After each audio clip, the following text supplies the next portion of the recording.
Olá, nesse vídeo eu venho aqui falar para vocês como é que a gente define as estratégias de sustentabilidade para aplicar no nosso projeto, seja ele uma casa, um prédio residencial ou comercial, não importa. Agora, por que é importante, a gente colocar estratégias de sustentabilidade no nosso projeto? O que são as estratégias de sustentabilidade? São todas aquelas que conseguem diminuir o impacto do meio ambiente ou melhorar condições sociais da sociedade como um todo. Tá? Então, qualquer estratégia que a gente consiga aplicar. Só que tem um problema que assim, existem infinidades de estratégias sustentáveis. Agora, como é que a gente define qual que é a que melhor casa com o projeto que a gente está fazendo? Porque quanto mais o tempo passa, mais estratégias vão surgindo, novas tecnologias. Então, a gente, mesmo estando bem informado, às vezes começa a criar uma certa nuvem de entendimento de como a gente consegue aplicar e quais são as melhores estratégias para aplicar no nosso projeto. Agora, como é que a gente aplica? Como é que a gente define? Antes de a gente ir colocando qualquer estratégia que venha à cabeça no nosso projeto, a gente no escritório segue os 3 Cs, para conseguir conduzir a nossa cabeça e convergir nas melhores estratégias para aplicar no projeto, que são: o primeiro C, a gente começa pelo começo, que é clima. Primeiro C, clima. Por que é importante saber do clima antes de você for começar a projetar, a rabiscar qualquer projeto que seja? Porque cada estratégia para cada clima tem estratégias diferentes. Então, por exemplo, você precisa definir se o clima você precisa entender, definir o clima, se ele é quente, se ele é frio, se ele é seco, se ele é úmido, se ele é quente e seco, se ele é quente e úmido, se ele é frio e seco, se ele é frio e úmido. Então, cada estratégia, cada clima requer estratégias diferentes. A gente não pode aplicar, por exemplo, tem certas estratégias que abrangem o clima quente, mas tem estratégias que são mais adequadas, por exemplo, para clima quente e seco do que para clima quente e úmido.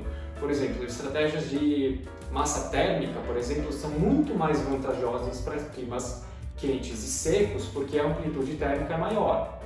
A segunda questão do clima que a gente precisa entender é não só a definição do clima geral, mas entender se ele é perene ao longo do ano ou se ele é dividido em estações definidas. Às vezes pode até não ter estação definida, tem alguns que é veranicos ou invernicos ou coisa do tipo, mas ao longo do ano a gente tem uma estação só. Ou a diferenciação é entre estações de chuva e seca, por exemplo. Então a gente precisa definir como é que o clima acaba acontecendo nessa região para entender quais são as necessidades que o projeto vai ter que ter e quais são os desafios que a gente vai ter que atender para melhorar o conforto térmico das pessoas, para reduzir o consumo de energia, para reduzir o consumo de água, enfim.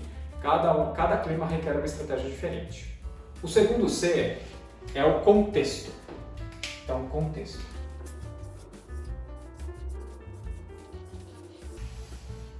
O que a gente fala sobre contexto, por exemplo? Qual que é o contexto que vai ter a obra, a obra de arquitetura, a sua casa, enfim, em que contexto ele está inserido, E daí, em contexto, a gente tem o terreno, se ele é inclive, se ele é em declive, para onde está a vista, a gente faz uma análise do terreno para entender, antes de você criar os primeiros croquis, ter um entendimento do que ele abrange, porque vão ter desafios diferentes, às vezes você vai ter um acesso muito difícil do terreno que vai te dificultar ter uma arquitetura mais tradicional. Então você vai ter que ter ou uma questão de pré-fabricação ultra otimizada para chegar só com um caminhão uma única vez, ou você abordar com mão de obra local e tentar levar o mínimo de material possível, fazendo taipa, pilão, coisa do tipo. Então cada terreno vai ter a sua peculiaridade. Outra coisa é o contexto de lugar. Se o seu projeto está no campo, se ele está na praia, se ele está no meio urbano, então assim, vão ter desafios diferentes. No meio urbano, por exemplo, a gente tem uma otimização de espaço, então é difícil você conseguir adequar uma taipa de pilão, por exemplo, porque a parede é muito grossa.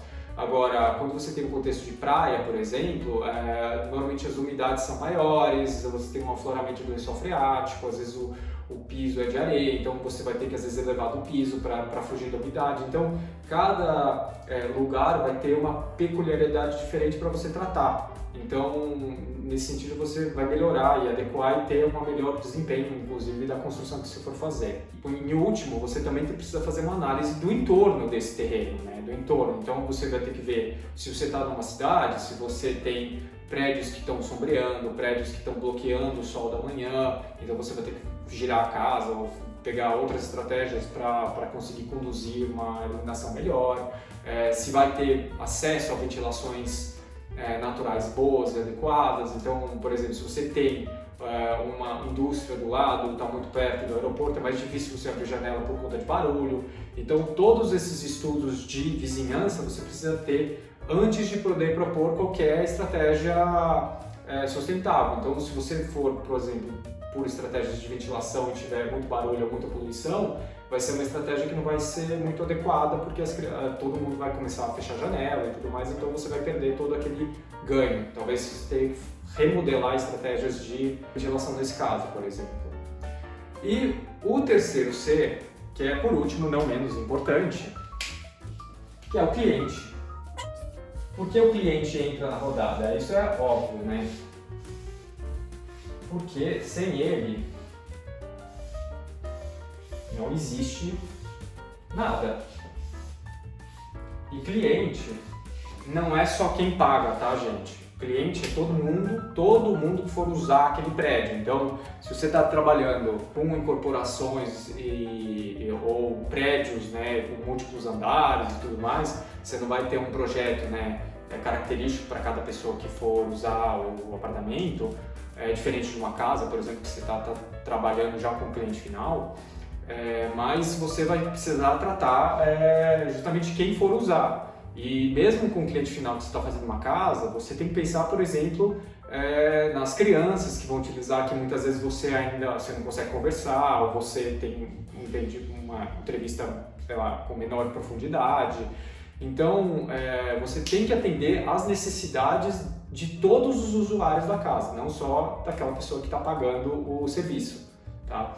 Então, o cliente é uma das coisas mais importantes. Daí, com o cliente, você vai precisar entender qual é o senso estético dele, se ele gosta de coisa rústica, se não gosta de coisa rústica. Então, por exemplo, se ele quiser uma coisa mais industrial, ou mais clean, por exemplo, tem muitas coisas rústicas de usar. Por exemplo, a madeira não vai poder ser tão rústica, vai ter que ser uma coisa mais polida, então o tipo de material natural vai ter que ser outro que você vai utilizar. Às vezes ele quer que tudo fique, não sei, clean, branquinho, então você vai expor menos, por exemplo, não vai dar para usar uma taipa porque vai ficar muito rústico, ele não vai gostar. Então, certas necessidades estéticas vão aí nutrir justamente e orientar o projeto que você vai desenvolver. Outras necessidades, você vai ter que entender também quais são os hábitos dessas pessoas que vão utilizar o projeto, né? Hábitos e necessidades. Necessidades de crianças são diferentes de necessidades de adultos. Então, por exemplo, janelas maiores